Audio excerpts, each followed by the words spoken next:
By early 1943, the war over Europe had entered a dangerous new phase. The Luftwaffe was weakening, German cities were burning under Allied bombers, and yet within British intelligence circles, a quiet alarm was spreading. Reports were emerging of something unfamiliar, something that did not fit any known category of weapon. Aerial reconnaissance over northern France revealed strange, elongated structures hidden in forests and quarries. Concrete sites unlike airfields or gun batteries. Intelligence analysts could not immediately agree on their purpose, but one thing was clear. These installations were being built with urgency, secrecy, and enormous resources. The threat did not come with the roar of engines or the warning of sirens.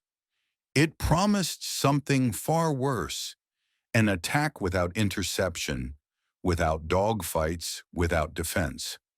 British intelligence began receiving fragmented reports from occupied Europe. Members of the French resistance spoke of odd flying machines being transported at night. Polish intelligence networks reported rumors of pilotless aircraft. Scientists studying reconnaissance photos noticed ramps aligned toward London. Slowly, an unsettling picture began to form. This was not a new bomber. It was not a missile in the traditional sense. It was a weapon designed to bypass air superiority altogether. Prime Minister Winston Churchill was briefed on the findings in absolute secrecy. The possibility that Germany was developing long-range pilotless weapons capable of striking British cities without warning forced Allied planners to confront a terrifying reality. The future battlefield might no longer be visible. If these weapons became operational, London could be attacked without air raids, without radar detection in time, and without the chance to fight back. Civilian morale, already strained by years of bombing, could collapse overnight. The Allies realized they were facing more than a weapon. They were facing a system.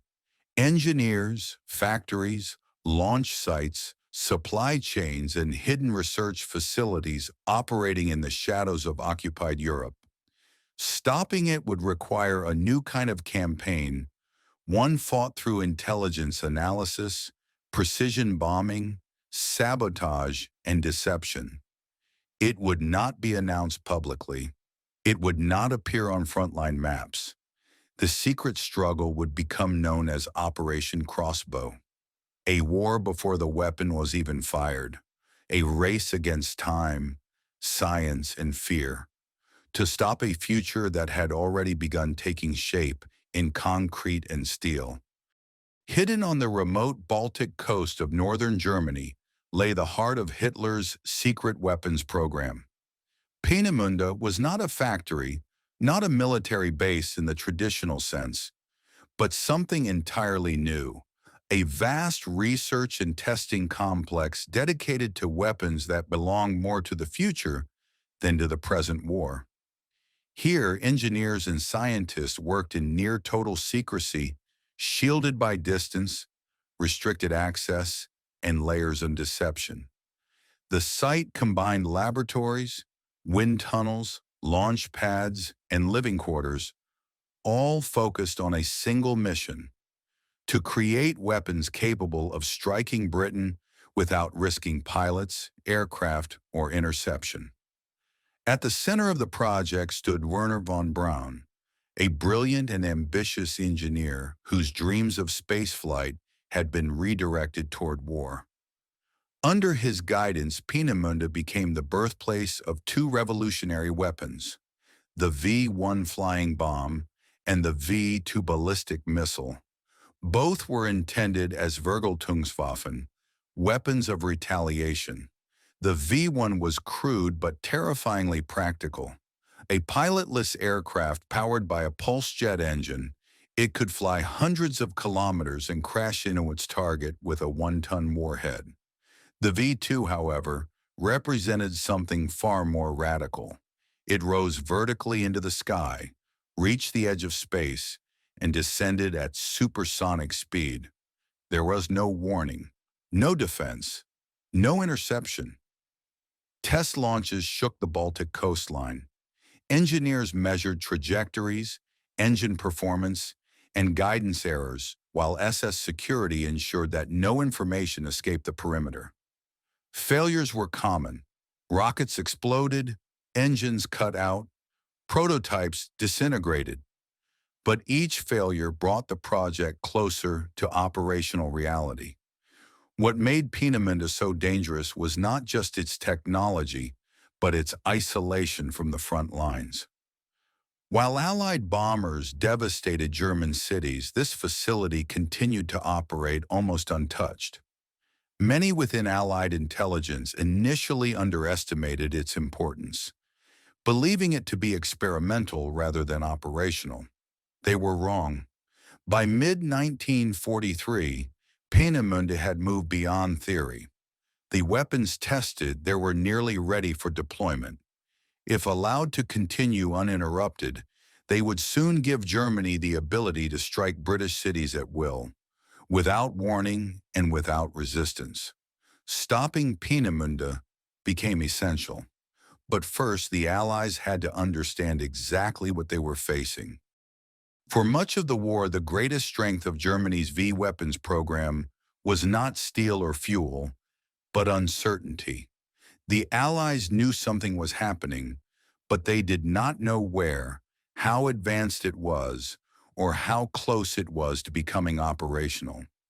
Operation Crossbow began not with bombs, but with fragments of information scattered across Europe. British intelligence first encountered whispers of the V-weapons through prisoner interrogations and resistance reports. Captured German soldiers spoke vaguely of numerical weapons. Polish resistance agents reported unusual rail shipments moving north. Norwegian fishermen observed strange launches over the Baltic Sea. Each report alone seemed inconclusive. Together, they formed the outline of a threat still hidden in shadow. The turning point came through aerial reconnaissance. High-altitude RAF Spitfires, modified for long-range photography, began systematic flights over northern Germany. Film canisters returned to Britain showing unfamiliar shapes. Long cylindrical objects, test stands, launch ramps, and blast scars along the coast near Peenemünde. Analysts at RAF Medmenham studied the photographs frame by frame, measuring shadows to estimate size, comparing structures to known industrial facilities. What they saw did not match aircraft production. These were weapons unlike anything previously encountered. Yet intelligence was divided. Some experts believed the Germans were exaggerating their progress to intimidate Britain. Others feared overreaction would divert bombers from proven targets like U-boat pens and aircraft factories. Even within the British government, doubts remained. Were these weapons real or another German deception?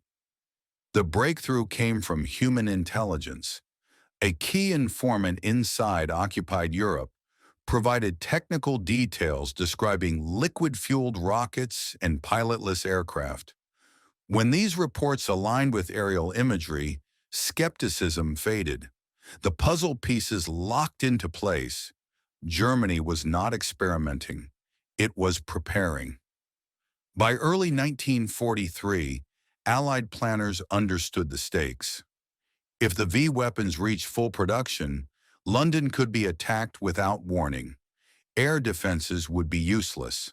Civilian casualties could rival or exceed the Blitz. Operation Crossbow shifted from investigation to urgency. The question was no longer if the weapons were real, but whether the Allies could stop them in time. By early 1943, Allied intelligence had reached an uncomfortable conclusion. Germany's V-weapons were real, but recognizing the threat was only the first step. The harder question followed immediately. What should be done about it? The Allied bombing campaign was already stretched to its limits. Every heavy bomber sent toward an experimental target in northern Germany was one less aircraft attacking U-boat pens, ball-bearing factories, or aircraft assembly plants that were visibly feeding the Luftwaffe. Air Chief Marshal Arthur Harris, commander of RAF Bomber Command, was openly skeptical. To him, the V-weapon threat looked like a diversion, an expensive distraction from the proven strategy of area bombing German cities and industry. Harris argued that no weapon could be decisive enough to justify weakening the bomber offensive.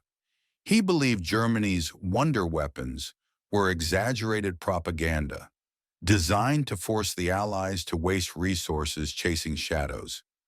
Many within Bomber Command agreed. The photographs were ambiguous, the intelligence incomplete. Redirecting hundreds of bombers based on uncertain analysis seemed reckless. Across the Atlantic, opinions were divided as well. Some U.S. Army Air Forces commanders shared Harris's doubts, while others saw terrifying potential in a weapon that could strike cities without pilots, warning, or interception. President Franklin Roosevelt personally demanded updates, concerned that American cities might eventually fall within range.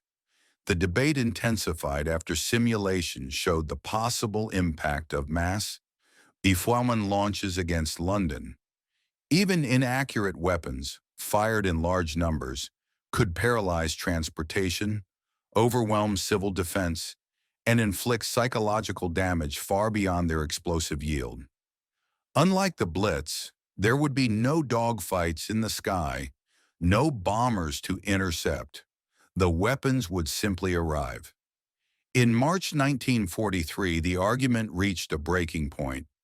Intelligence officers warned that delays would only make the launch sites harder to destroy once operational. Construction was accelerating.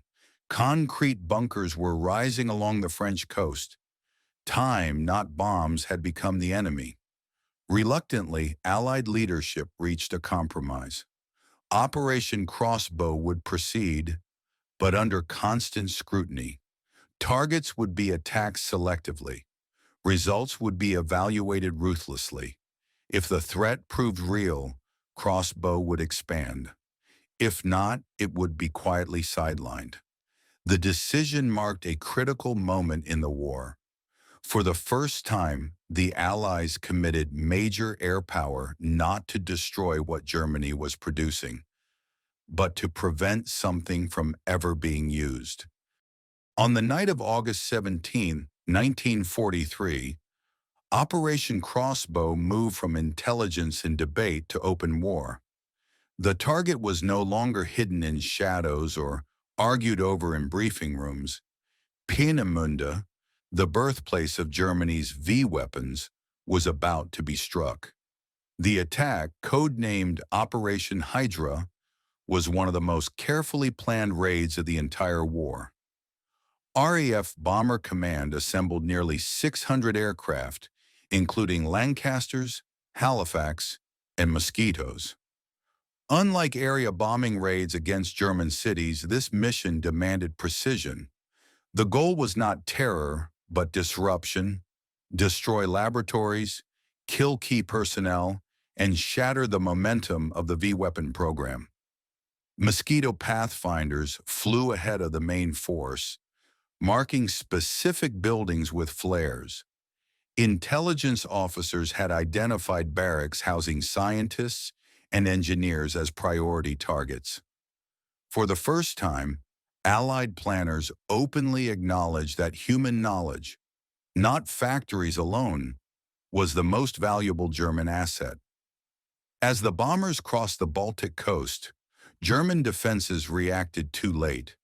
Peenemünde had never been designed to withstand a full-scale air raid. Searchlights swept the sky as flak batteries opened fire, but the bombers pressed on. Explosions ripped through test stands, assembly halls, and living quarters. Fires spread rapidly across the complex. The raid was not flawless. A navigation error caused part of the bomber stream to strike a nearby forced labor camp, killing hundreds of prisoners, one of the darkest tragedies of the operation. Meanwhile, some critical facilities survived the initial assault. Yet the impact was undeniable. Dozens of scientists, technicians, and skilled workers were killed. Test schedules were shattered. Equipment was destroyed. Most importantly, the psychological shock rippled through Germany's secret weapons community. Peenemünde was no longer untouchable. In the aftermath, German leadership reached a grim conclusion. The V-weapon program could no longer remain concentrated in one place. Production would be dispersed, hidden underground, and rushed forward under SS control. This decision would save the program, but at enormous cost. Operation Hydra did not end the V-weapons, but it bought the Allies something priceless: time. And in the secret war of crossbow, time was everything. After Peenemünde burned, German engineers adapted with ruthless efficiency. If the V-weapons could not be protected by secrecy, they would be protected by concrete. Across occupied France and the Low Countries, massive construction projects began almost overnight. These were not factories but fortresses, launch sites designed to survive direct hits from the heaviest Allied bombs. Aerial reconnaissance soon revealed the scale of the problem. Long, narrow structures appeared in forests and hillsides. Some were angled ramps stretching hundreds of feet. Others were colossal domes of reinforced concrete, their walls thicker than anything previously encountered. The Allies called them heavy sites. The Germans called them shields. Each site followed a similar logic. V-1 flying bombs would be stored, fueled, and launched from protected ramps aimed directly at London. Ammunition trains arrived under camouflage nets. Workers labored day and night, often forced laborers and prisoners, pouring concrete faster than the Allies could destroy it. Operation Crossbow now entered its most exhausting phase. Bombing a city was one thing. Bombing hundreds of small, heavily protected targets scattered across northern France was another entirely. The sites were hard to identify, harder to hit, and almost impossible to completely destroy. RAF and USAF bombers attacked relentlessly. Tallboy bombs were introduced, 5-ton weapons designed to penetrate concrete before detonating underground. Even these monsters often failed to fully collapse the strongest structures. Many sites absorbed damage and continued operating days later. Frustration mounted. Bombing reports showed craters and shattered trees, but the launch ramps remained intact. Intelligence officers feared that Crossbow was becoming a losing battle of attrition. Every site destroyed seemed to be replaced by 2 more. Then reality shifted again. Reconnaissance revealed something unexpected. Despite the immense effort poured into the heavy sites, many were never completed. Constant bombing disrupted supply lines, killed skilled workers, and forced repeated repairs. The concrete giants had become traps, immobile, expensive, and increasingly useless. German planners quietly abandoned the most ambitious sites, turning instead to smaller, mobile launch platforms. Crossbow had not eliminated the threat, but it had forced Germany to compromise, to improvise, and to accept less efficient solutions. The war against the V-weapons was no longer about stopping them entirely.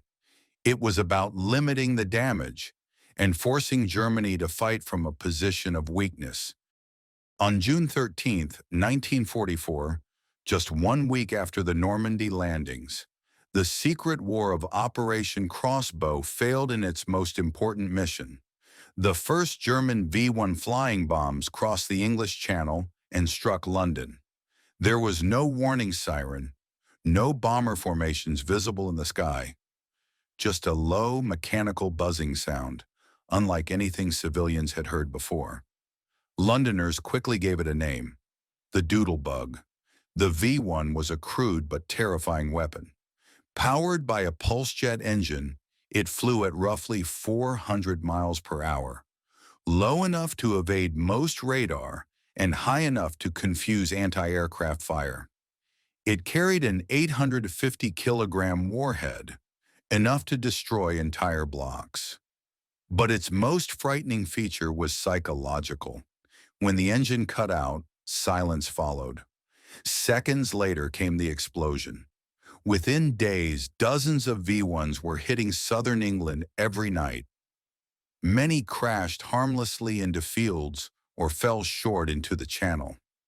Others struck homes, factories, rail yards, and hospitals. London, which had endured years of conventional bombing, now faced a weapon that could not be intercepted by traditional means. British air defenses scrambled to adapt. Anti-aircraft guns were repositioned along the coast. Barrage balloons were raised. Fighter squadrons flew constant patrols, learning to intercept the V-1 at extreme speeds. Some pilots developed desperate techniques, tipping the flying bomb's wing to disrupt its guidance instead of risking an explosion. Operation Crossbow shifted once again.